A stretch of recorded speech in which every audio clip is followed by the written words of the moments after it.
Hi everyone, welcome back to EduTap. So guys, I know that all the aspirants for RBI 2026 are really working hard.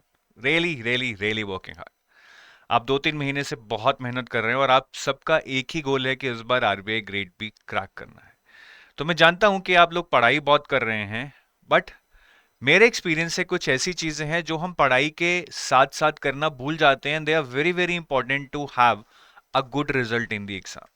तो इस video में हम वही discuss करेंगे कि ऐसी कौन सी चीजें हैं that you might be missing और most probably you would be missing and that you will realise once you are sitting in the exam that oh I read everything but I did miss this. तो वो क्या है इस video में हम discuss करेंगे। बहुत जरूरी है, वीडियो को अगले 5-6 मिनट के लिए देखिए और सारी चीजों को अच्छे से रिलेट करके देखिए। कहीं ना कहीं इनमें से कुछ चीजें, कुछ गलतियां आप भी कर रहे होंगे।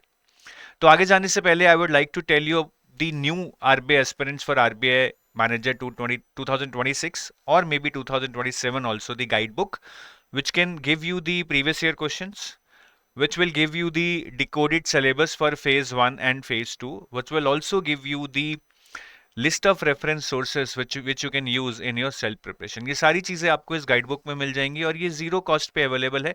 इसको डाउनलोड करना बहुत आसान है। वीडियो के डिस्क्रिप्शन में जाकर एक लिंक पर क्लिक कर कर आप इसको डाउनलोड कर सकते हैं and I can vouch for this that you will really start loving this journey once you start reading this guidebook.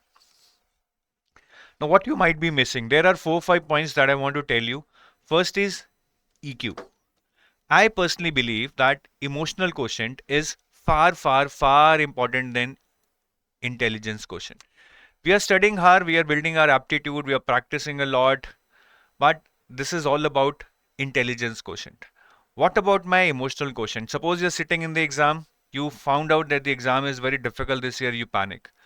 आपसे 2-3 क्वेश्चन नहीं हुए, आपको टेंशन होने लगती है, आपका कॉन्फिडेंस टूटने लगता है। आप देख रहे हैं यार मेरे से नहीं हो रहा, बाकी लोग तो जल्दी जल्दी लगे पड़े हैं, चाहे उनसे भी ना हो रहा हो, आपको लगेगा यार वो तो बहुत क्वेश्चन कर रहे हैं, आपको फिर टेंशन होने लगेगी।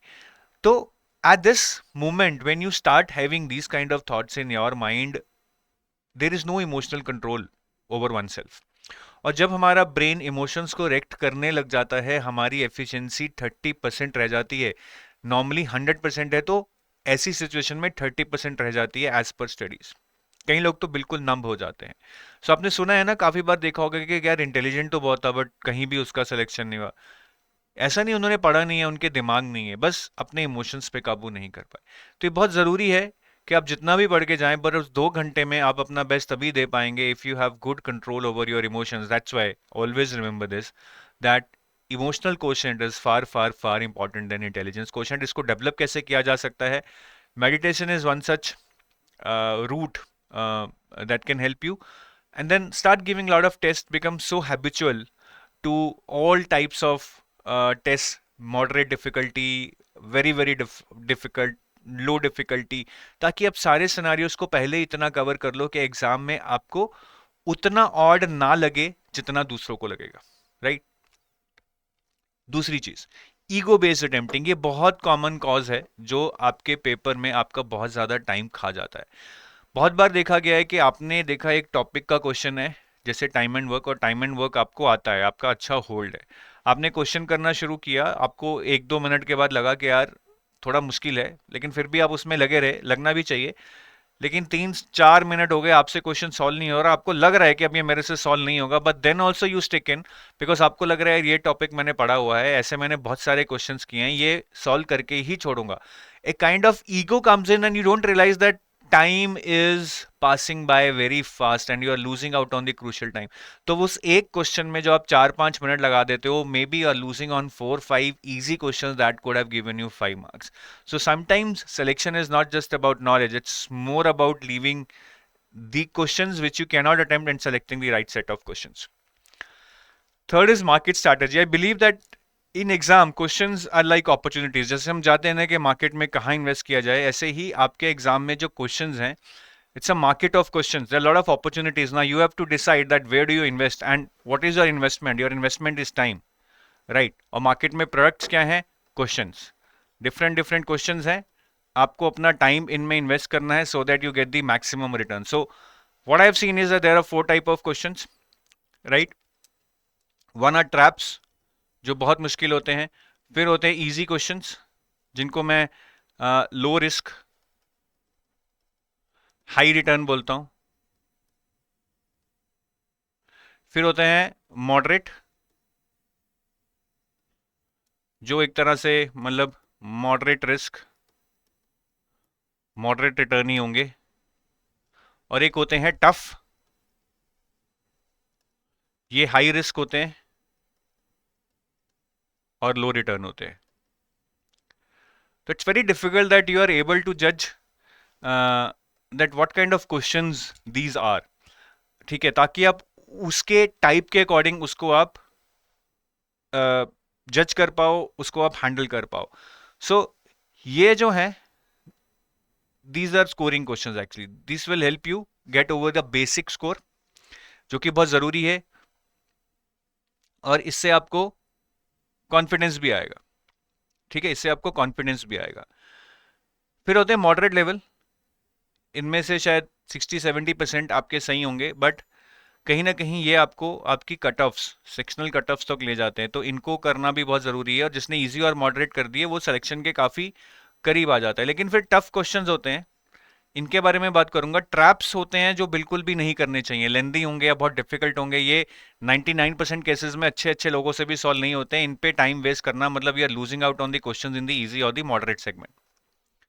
टफ क्वेश्चंस होते हैं हाई रिस्क लो रिटर्न, इसमें ज्यादातर क्वेश्चंस ऐसे होते हैं कि कंफ्यूजिंग है, ठीक है, आपको मतलब या तो इतना टफ है कि आपको आता ही नहीं है, वो तो ट्रैप बन गया है, या इतना टफ है कि आपको थोड़ा बहुत आता है लेकिन आप दो ऑप्शंस में कंफ्यूजिंग हो, ठीक है, and you are not able to now decide कि कहाँ लगाऊं। मतलब ज्यादातर इसमें गेस्टिमेट चलता है, इंटेलिजेंट गेस जिसको हम बोलते हैं। तो यहां पे गेस्टिमेट करना आना भी बहुत जरूरी है। काफी बार क्या होता है कि अगर आप दो ऑप्शंस में कंफ्यूज हो, तो हम हर बंदे की ना एक यूजुअल टेंडेंसी होती है, कई लोग ऐसे होंगे कि जो उनको दो ऑप्शंस में से इनिशियली एकदम लग रहा है सही, वही सही होता है। कई लोगों को होता है कि जो वो थोड़ा सोच के आंसर डिसाइड करते हैं वो सही लगता है। तो आपको अपना जो इनहेरेंट स्टाइल है वो आपको देखना पड़ेगा। आप एनालाइज कीजिए कि अगर मैंने 15 क्वेश्चन में गेस्टिमेट किया, तो जो मेरे सही हुए वो ज्यादा कौन से सही थे, जो मैंने इनिशियल सोचा उस पे गैस लगाया या बाद में मैंने डिसाइड करके गैस लगाया, वो ज्यादा सही निकलते हैं। तो उसके बेस पे आप अपनी एक एबिलिटी को पहचान सकते हो कि मैं किस तरह से गेस्टिमेट वाले क्वेश्चंस को करता हूं तो वो ज्यादा सही होते हैं, and you can use the same technique, ठीक है। तो ये वाले क्वेश्चंस बेसिकली अगर आपके ठीक होंगे एक ठीक ठाक प्रोपोर्शन में, मतलब 50% भी अगर आपके सही होंगे, तो I think this is something that will take you towards selection. तो ये स्ट्रैटेजी आपने जरूर बनानी है, ये काफी लोग नहीं बनाते हैं। इससे आप राइट सेट ऑफ क्वेश्चंस भी सिलेक्ट कर पाएंगे और मिनिमम टाइम में maximum output in terms of marks भी आप ले पाएंगे। लास्ट थिंग जो मुझे लगता है कि हम थोड़ा सा नजरअंदाज करते हैं वो है डिसीजन फिटिंग। देखिए देखिए, जब आप एग्जाम में बैठे होते हैं आपको बहुत सारे डिसीजंस लेने होते हैं, कौन से क्वेश्चन को सेलेक्ट करना है, ठीक है, कौन से क्वेश्चन में कौन सी अप्रोच लगानी है, कौन से क्वेश्चन को कितना टाइम देने के बाद अगर नहीं हो रहा है तो छोड़ना है। All this is based on basically how how quickly are able to take decisions. तो एग्जाम में क्या होता है कि एग्जाम आपका 2 घंटे का है। अब काफी लोगों को क्या होता है कि 2 घंटे बैठने की कंसंट्रेशन या टेंशन नहीं होती है, तो जैसे ही 1-1.5 घंटा बीतता है उनका कंसंट्रेशन फोकस लूज होने लगता है, तो कहीं ना कहीं वो क्वेश्चंस को अच्छे से नहीं पढ़ते हैं या दिमाग को अच्छे से नहीं लगा पाते हैं, और रैंडमली फिर ऑप्शंस को टिक करने लग जाते हैं, whatever their hunch is saying them, ज्यादा दिमाग नहीं लगा पाते। तो इस स्टेज पे हमें नहीं पहुंचना है। मैं बार बार कह रहा हूं ये 2 घंटे बहुत क्रूशियल हैं, और आपका स्टेमिना होना चाहिए, आपकी कंसंट्रेशन होनी चाहिए, आपका फोकस इतना होना चाहिए कि आप 2 घंटे अपना बेस्ट दे पाएंगे। तो इसके लिए अगेन ज्यादा से ज्यादा मॉक टेस्ट दें, और मैं तो बोलूंगा कि अपना फेटीग आने ही ना दें, आप उस लेवल तक अपना कंसंट्रेशन बना लें कि इनफैक्ट मॉक टेस्ट से पहले भी आप जैसे एक सेक्शनल टेस्ट दे दें 30 मिनट्स का, ठीक है, या 25 मिनट्स का, जैसे क्वांट का आप एक सेक्शनल टेस्ट दे दें, ठीक है, उसके इमीडिएटली बाद आप ये मॉक टेस्ट शुरू कर ले, तो आपका जो टोटल बैठने का कैपेसिटी है, टोटल कंसंट्रेशन का कैपेसिटी है, वो मोर देन 2 आवर्स बन जाएगा। तो एग्जाम में आपको कभी भी टेंशन नहीं होगी, कभी भी दिक्कत नहीं होगी। 2 घंटे के एग्जाम में आपको ऐसा नहीं लगेगा कि फटीग हो रहा है। इससे आपको जरूर जरूर बचना है, ठीक है। तो ये 3-4 चीजें हैं जो आपको बड़ी बेसिक हैं, इसमें आप मतलब अपने आउटपुट को प्रिवेंट कर रहे हो इरोड होने से, जस्ट बिकॉज आपका कंसंट्रेशन नहीं है या पैनिक कर गए हो या और कोई भी रीजन है। तो हम अगर पढ़ के आए हैं तो अपने इमोशंस पे भी काबू रखें, अपने टाइम को भी कंट्रोल में रखें, अपने फटीग को भी कंट्रोल में रखें, ताकि उस पढ़ाई से हम मैक्सिमम आउटपुट ले पाए, ठीक है। तो this is all I wanted to tell you. और अगर आप इस टाइम पे कोई कोर्सेज वगैरह ढूंढ रहे हैं तो I would like to tell you about our RBI grade B courses. तो अगर आप हमारी वेबसाइट पे जाएंगे, under the menu you can select RBI grade B courses. ठीक है, तो अभी आप एक रामबान कोर्स है हमारा, उसको कंसिडर कर सकते हैं, जिसमें सारे करंट अफेयर्स 3500 एमसीक्यूज के थ्रू कवर्ड है। बहुत ही डिटेल्ड मैनर में, इजी टू रीड फॉर्मेट में, क्वेश्चंस के नीचे ही एक्सप्लेनेशंस हैं। So that is something you might enjoy. इस रामबान के साथ आपको 10 रामबान करंट अफेयर्स के साथ आपको 10 मॉक टेस्ट भी मिल रहे हैं।